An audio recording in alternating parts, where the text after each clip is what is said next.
السلام علیکم و رحمت الله و برکاته. به مناسبت در آمدن سال 1446 هجری که سال شماری هجری با ماه محرم آغاز می یابد و هفتم ایول اول ماه محرم است و همچنین زیاده از 2 میلیون نفر ملت تاجیک مهاجر هستند، در هجرت هستند، غریب هستند. در جای خدا ما یک سخنی هست که بسیاری ها اکثریت همین سخن را تکرار میکنند، میگویند که من شکر میکنم که در وطنم هستم، یا تا حتی میگویند که من دعا میکنم که در همین وطنم بمیرم، در همین جا به خاک سپاریده شوم و من در وطن هستم. و تو گویا با همین سخن گفتنی هستند که آنهایی که در هجرت هستند یا در خارج بیرون از وطن هستند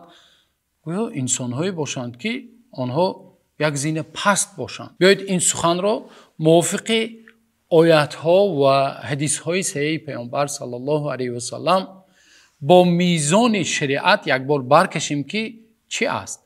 اول آیت ها و حدیث های پیامبر صلی الله علیه و سلم را ببینیم، سپس خلاصه گیری میکنیم در آخر ان شاء الله. اولش این که اولین روزهایی که پیامبر صلی الله علیه و سلم، پیامبر ما و شما پیامبر شدند، همون قصه مشهور هست که وقتی به پیامبر صلی الله علیه و سلم وحی نازل می شود به نزد خدیجه می بیایند، یک نوع هراس می گیرد پیامبر صلی الله علیه و سلم را، به نزد خدیجه می بیایند و به خدیجه فرامدن جبریل علیه السلام را خبر می دهند و خدیجه رضی الله عنها با پیامبر صلی الله علیه و سلم میگویند که یک نفری هست پسر عمک من هست، ورقه ابن نوفل. او از اهل کتاب بود، از قریش بود، ولی نصرانیت را قبول کرده بود و یکی از نفرهایی بود که در دین ابراهیم علیه السلام بودند، سپس جستجو کرده دین نصرانیت را قبول کرده بود، از کتاب خبر داشت. میگوید بیا نزد همون میرویم، میپرسیم.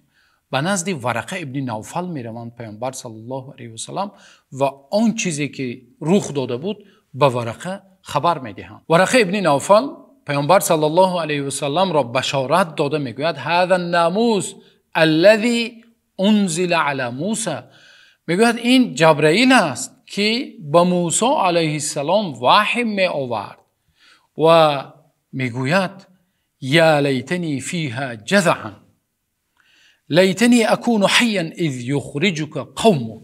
ورقه به پیامبر صلی الله علیه و سلم میگوید که ای کاش من جوانی پرقوت می بودم، ای کاش من زنده می بودم هنگامی که تو را قومت بیرون میبرارد.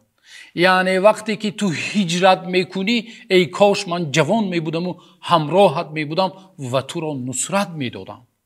پیامبر صلی الله علیه و سلم تعجب میکنند، میگویند او مخرجی هم، میگویند ای ورقه آیا من از دیارم هجرت میکنم، از وطنم هجرت میکنم؟ ورقه میگوید یعنی پیامبر صلی الله علیه و سلم از روز اول، از آغاز دعوت الکی پروردگار الله حق سبحانه و تعالی پیامبر را خبر داده ایستاده است که آگاه باش که روز می آید که تو هجرت میکنی. ورقه میگوید هر نفری که، هر مردی که به مثل دعوت تو دعوت میکرد الا عودیه، مگر دشمنان پیدا میشد برایش. هر پیامبری که پیش از تو بود دشمن پیدا میشد برایش و هجرت میکرد. یعنی هجرت سنت تمام انبیا و سنت پیامبر صلی الله علیه و سلم که از روز اولین پیامبر صلی الله علیه و سلم را پروردگارش آگاه کرده بود. از اولین روزها پیامبر آگاه شد که او روزی می آید که وطنش را ترک میکنه. یا الله. و از اولین روزهای دعوت پیامبر را خبر داد که الله تو آماده شو به آن روزی که وطن را ترک کرده هجرت میکنی و لقب مهاجر را میگیری. آیت های زیاد آمده است درباره هجرت، ولی 3 آیت را 3 آیت را اختیار میکنیم که الله در آخر آیه در حق مهاجرین، آنهایی که وطن خود را ترک کرده به غریبی میبرایند، الله حق سبحانه و تعالی با دینشان فرار میکنند، چی گفته است؟ اولین آیت سوره حشر آیت 8: للفقراء المهاجرين الذين اخرجوا من ديارهم واموالهم يبتغون فضلا من الله ورضوانا وينصرون الله ورسوله اولئك هم الصادقون. یا الله میفرماید در سوره حشر این اموال غنیمت و فی را در نظر دارد. الله میگوید برای فقرای مهاجرین است که از خانه، از دیارشون و اموالشون بیرون رانده شدند. مهاجرین، ببینید وصف مهاجرین را، مقصد آنها چی است؟ الله میگوید از الله تعالی فضل و خوشنودی میطلبند. مقصد آنها رضایت الله است. یبتغون فضلا من الله و رضوانا. آنها از الله چی میکنند؟ فضلش و رضایت الله را جستجو میکنند. و اولئک هم الصادقون. این شهادت الله است برای مهاجرین که آنها صادق هستند. یا الله، دعا کنیم که الله حق سبحانه و تعالی یک لحظه نمیگویم یک روز، یک لحظه ما و شما را از جمله مهاجرین قرار دهد و هجرت را قبول کند از ما و شما. یا الله. آیت دوم سوره انفال آیت 74 الله میفرماید والذین آمنوا و هاجروا و جاهدوا فی سبیل الله والذین آووا و نصروا اولئک هم المؤمنون حقا لهم مغفرة و رزق کریم. یا الله. الله میفرماید و آنانی که ایمان آوردند و چیکار کردند؟ و هاجروا، و هجرت کردند. معنای هجرت وطن خود را ترک کردند، غریبی را انتخاب کردند از برای الله. و جاهدوا فی سبیل الله، و در راه الله جهاد کردند.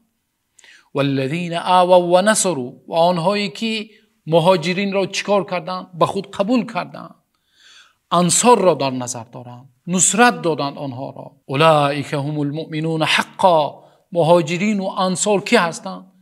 مؤمنان حقیقی آنها است. الله شهادت داده ایستاده است. در آیت پیشینه چی گفت؟ صادقون، صادق هستند، راست قول هستند. در این آیت مؤمنان حقیقی گفته ایستاده است. لهم مغفره. برای آنها چی است؟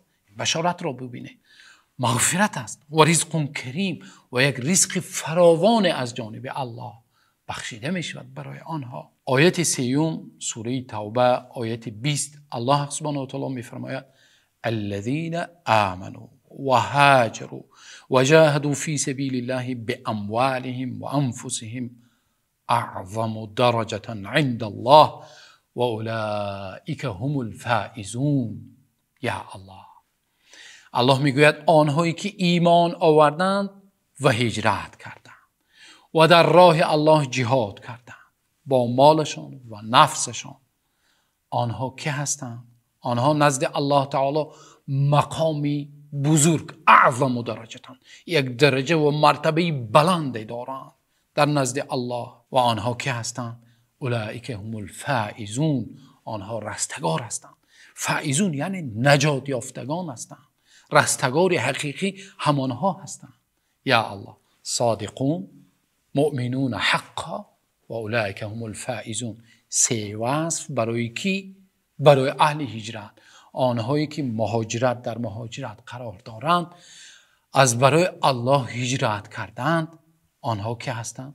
این 3 وصف و این 3 بشارت را از قرآن کریم با شهادت الله بگیرید. صادق هستند و آنها مؤمنان حقیقی هستند و آنها نجات یافتگان و رستگار حقیقی آنها هستند. اکنون بعد از این آیت ها و بعد از آن قصه ای که با پیامبر صلی الله علیه وسلم و ورقه ابن نوفل رخ داد، چی خلاصه میگیرید؟ خود خلاصه گیرید که پیامبر صلی الله علیه وسلم بعد فتح مکه و بعد غزوه حنین، پیامبر صلی الله علیه وسلم زمانی که اهل مدینه به نزد پیامبر صلی الله علیه و سلم آمدند و گفتند یا رسول الله اکنون شما ما را ترک میکنید، یعنی وطن خود را شما چیکار کردید؟ فتح کردید، اکنون در مکه باقی میمانید همراه اهل و بیت و همسایه و دیگرها. پیامبر صلی الله علیه و سلم برای اهل مکه مال زیاده را تقسیم کرده بودند. به اهل مدینه چی گفتند؟ به اهل مدینه گفتند که ای اهل مدینه، ای انصار، برای آنها من مال دنیا را تقسیم کردم، برای شما من بهتر نیستم. تمام اهل مدینه گریه کردند. چقدر یک گریه بود که اشکهای شادی بود که پیامبر صلی الله علیه و سلم باز همراه ما بر میگردند. پیامبر صلی الله علیه و سلم در دارالهجرت که مدینه را دارالهجرت میگفتند، امام مالک را امام اهل دارالهجرت میگفتند، پیامبر صلی الله علیه و سلم در دارالهجرت در مدینه منوره به خاک سپاریده شدند. این است فضیلت هجرت و مهاجرین. دعا کنیم که الله حق سبحانه و تعالی یک لحظه هجرت ما و شما را قبول کند. فضیلت اهل هجرت اعظم درجه عند الله، آنها یک درجه بزرگ دارند در نزد الله حق سبحانه و تعالی. بنابراین هرگز با مهاجرین و غریبان با چشم پست و با نگاه پست نگاه نکنیم. بدأ الاسلام غریبا و سیعود غریبا فطوبى للغرباء. اسلام با غریبی آغاز یافت و باز این غریبی برمیگردد. فطوبى للغرباء. خوشا بر حال غریبان، خوشا بر حال غریبان. الله حق سبحانه و تعالی هر یک غریبی که امروز در هجرت است، از دیارش هجرت کرده است، الله حق سبحانه و تعالی این بشارت ها را برایش نصیب کند و الله حق سبحانه و تعالی هر یکی ما و شما را در حفظ خودش و حمایه خودش نگهبان باشد تا نوار آینده. الله نگهبانتان باشد.